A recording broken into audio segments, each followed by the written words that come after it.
welikhaya. Kodwa kondihleli phansi ingqondo yami izibuza le mibuzo kungokuba ex Ewe.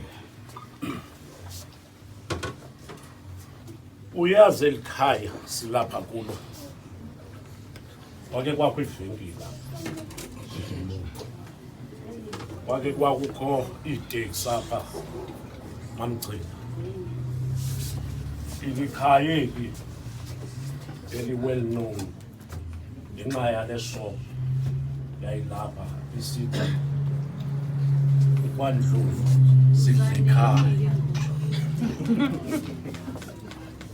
Okwesibini Sister Pitso apha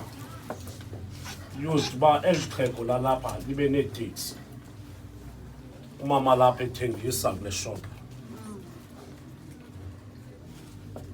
enganelanga uthengisa nje khonza emkhonza uThixo kwala ngephanyazo ayisekho lo shop apha baniyabona noba sekushiyeka izitikhasi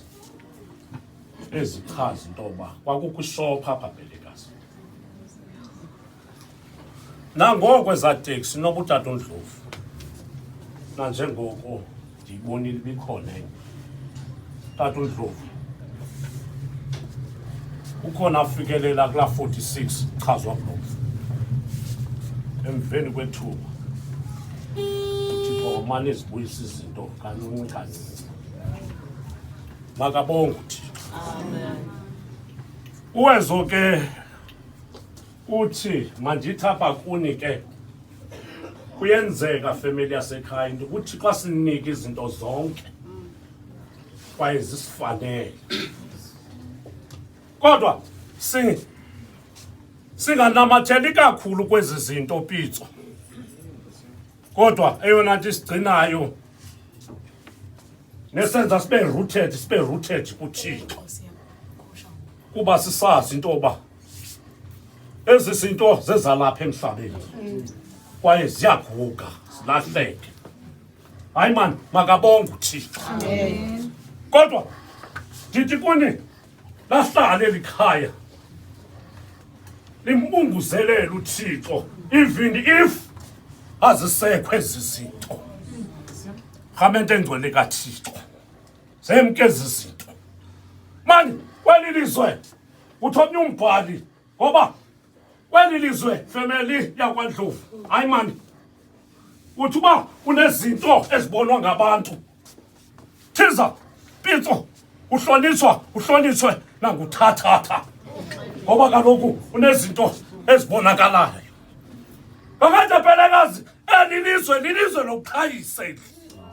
ngoba nangoku ukubone kwistatus zethu sikhayisa nge-achievements zethu. Rhamente engcwele kaThixo mani noyi lokufika uThaba uthi uJasi ebenendlu okanye ebenemoto akasenamoto ungumpha oqhutywe walahlwa ngoba leli lizwe ndimamela uJob abaku-14 esithi umntu ezelwe ngumfazi imihla yayo mifutshane izele zinkathazo. Rhamente engcwele kaThixo ngoba kakade kweli lizwe sithumeleza phakathi kwenkathazo zeli lizwe kodwa uJobi wagcinwa nguThixo wamgcina uThixo futhi wayazi bamkhoya Elifasi wamgcina uThixo. Nkosi yam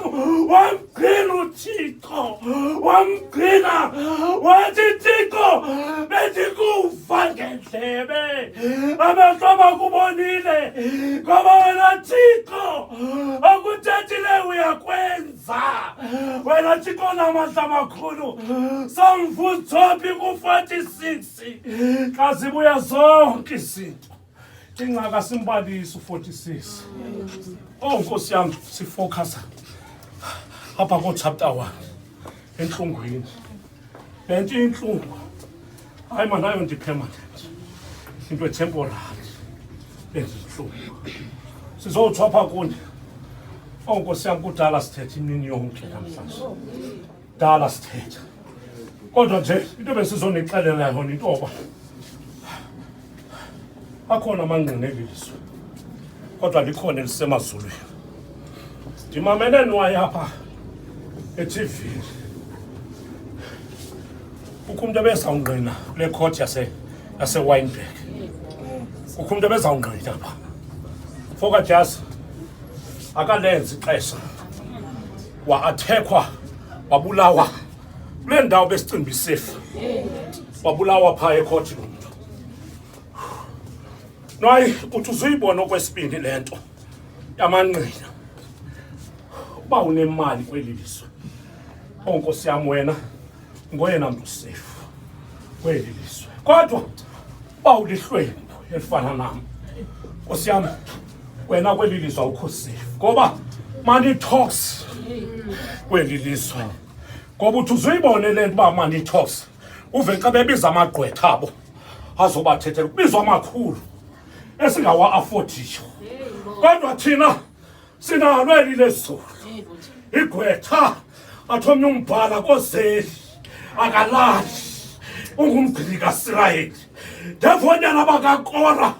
bathi xa bebalisa ngalo eli gqwetha bathi ukuba noThixo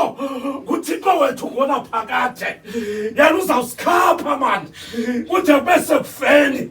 ngoba kakade lona wethu uThixo nguThixo wabantu abangenanto rhamete igcwele kaThixo nakusasa nje besivile abantu abangenanto bebethula amasundu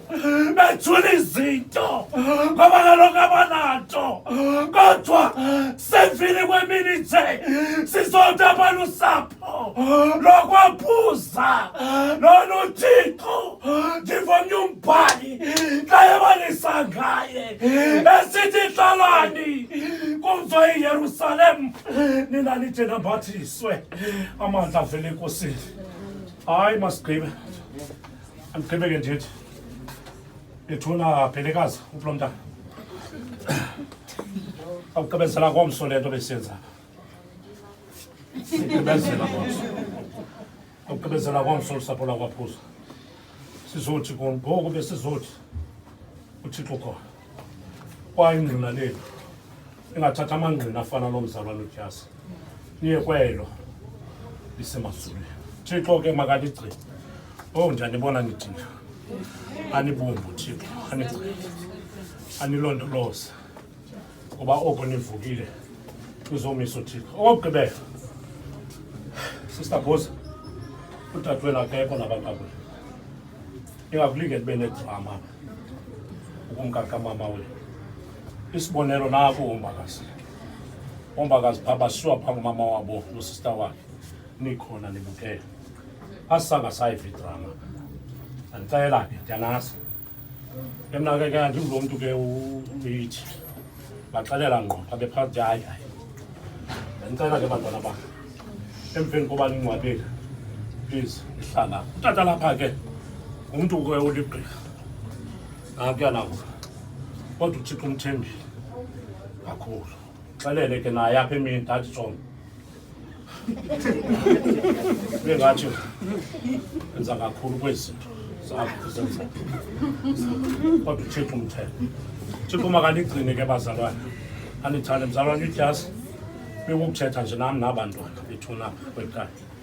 andisayazi uba isekhona into endikwazi uyithetha usisichaka mani ukuthi bekunaphakathi amen